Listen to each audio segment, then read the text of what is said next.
Alert po tayo sa ganitong sitwasyon. Maging lesson po ito doon sa mga nagpapagawa ng bahay. Kasi po, ang problema nito, nagle-leak po sa first floor yung ginawang CR dito sa second floor. Yung tubig, naghahanap ng magiging leak doon sa ilalim ng kisame. Kaya ito po ang dahilan. Kaya maging lesson po ito doon sa mga ngayon pala nagpapagawa ng bahay. Sa aking karanasan at dapat po maging alert po yung napapagawa na huwag kayong pumayag na CR o nagtatile sa floor ay dinadry pack. Ito po, tinan nyo.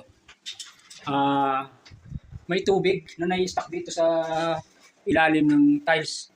Tapos parang kulang siya sa waterproofing. Ayan po. Dry pack siya. Ginamitan ng dry pack. Kaya pag naliligo, nagle-leak po doon sa first floor. Ayan po, hindi po advisable na mag-dry pack kayo sa floor.